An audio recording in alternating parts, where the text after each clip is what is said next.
இன்றைக்கி நம்ம என்ன சாப்பிட போகிறோம்னு பார்த்தீங்கன்னா மீல்ஸ். ரொம்ப நாளாக பிரியாணியே சாப்பிட்டுட்ருக்கிறோமே, இன்றைக்கி போயிட்டு ஒரு மீல்ஸ் சாப்பிட்லான்ட்டுன்னு பக்கத்தில் ஒரு நல்ல ஹோட்டல் ஒன்று இருக்குது. சரின்னு டக்குன்னு என் வண்டி எடுத்துக்கிட்டு போயிட்டு அந்த ஹோட்டலில் போயிட்டு மீல்ஸ் வாங்கிட்டு வந்துட்டேன். வெறும் மீல்ஸு நமக்கு ஒத்து வராது, அதுவும் சைட் டிஷ் இல்லாமல் வேலைக்கே ஆகாது. நான்வெஜ்ஜாக இருக்கணும் சைட் டிஷ். சரின்ட்டு நான் பார்த்தா அங்கேயே சைட் டிஷ் நிறையா இருந்துச்சு. சரி என்ன இருக்குன்னு பார்த்தீங்கன்னா வெறும் சிக்கனாகவே இருந்துச்சு. சரி வேறு ஏதாவது டிஃப்ரெண்ட்டாக ட்ரை பண்ணலான்ட்டுன்னு கேட்டேன். அப்போ பார்த்தீங்கன்னா மட்டனில் வெறும் போட்டி மட்டும் தான் இருக்குது, மற்றதெல்லாம் தீர்ந்து போச்சுன்னாங்க. ஏன்னா நான் போகிறப்பே மணி 3. சரின்ட்டுன்னு போட்டியை வாங்கிக்கிட்டு அப்படியே பார்த்தீங்கன்னா ஒரு முட்டையை ஒன்று பார்சல் கட்டிக்கிட்டு மொத்தமாக கிளம்பியாச்சு அங்கேருந்து. வர வழியில் பார்த்தோன்னா அந்த வைஷ்ணவி காலேஜ் வெளியில் தாத்தா கிட்டே வந்து 2 மீன் மட்டும் தான் இருந்துச்சு, வேறு எதுவும் இல்லை.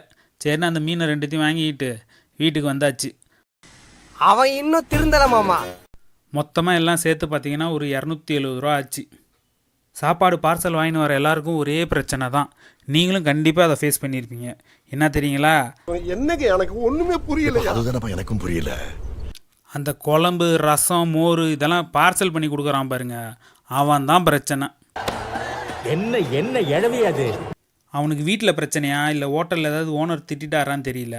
அந்த குழம்பை ஊற்றிட்டு அவன் ஒரு சுற்றுறான் பாருங்கள், கிரிவலம் சுற்றி வர மாதிரி ஒரு 14 சுற்றுறான் அந்த கவரை. அதுக்கப்புறம் அதை வந்து நம்ம பிரிக்கிறதுக்குள்ளே ஒரு 1/4 மணி நேரம் ஆகிடுது வீட்டுக்கு வந்து எல்லாத்தையும். இப்பயும் பார்த்திங்கன்னா எனக்கும் அவ்வளோதான் ஆச்சு. சாப்பாடை போட்டு அதுக்கப்புறம் அந்த குழம்பு எல்லாத்தையும் பிரித்து அப்புறம் அந்த சைட் டிஷ் எல்லாம் எடுத்து வச்சு கிட்டத்தட்ட ஒரு 15 மினிட்ஸ் ஆயிடுச்சு. நீங்களும் இந்த மாதிரி ஃபேஸ் பண்ணியிருந்தா மறக்காமல் கமெண்ட் பண்ணுங்கள். ஓவராலாக பார்த்தீங்கன்னா சாப்பாடு, போட்டி, முட்டை, குழம்பு எல்லாம் ஓகே தான், நல்லா தான் இருந்துச்சு. இந்த ப்ரைஸுக்கு ஓகே தான்.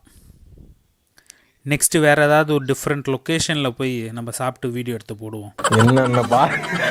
என்னென்ன சொல்றான் பாருங்க, கம்பி கட்டுற கதையெல்லாம் எடுத்து போடுறாங்க. கொஞ்சம் சேனலை சப்ஸ்கிரைப் பண்ணுங்கள் மக்களே, வீடியோ லைக் பண்ணுங்கள், ஷேர் பண்ணுங்கள், அதேமாதிரி இந்த பெல் ஐக்கானை ஆன் பண்ணி வச்சுக்கோங்க. அப்போ தான் நம்ம வீடியோ போட்டோம்னா நோட்டிஃபிகேஷன் வரும். ஓ நீ அப்படி வரியா?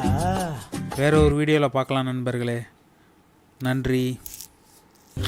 காட்டோடு சென்ற கனவுகள் உன் வாசல் தேடி வந்ததே, மழை போல வந்த உன் சிரிப்பு என் வாழ்வின் அர்த்தமானதே. உன்னை தாண்டி போகவில்லை என் நெஞ்சம் இன்றும் போகவில்லை, நீ இல்லாத பாதையிலே என் கால்கள் கூட நடக்கவில்லை. உன்னை தாண்டி போகவில்லை என் உயிரும் உன்னை மறக்கவில்லை.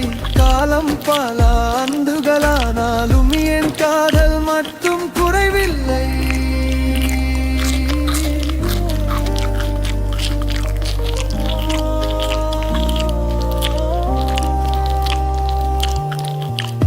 இரவுகள் எல்லாம் நீண்ட கடை,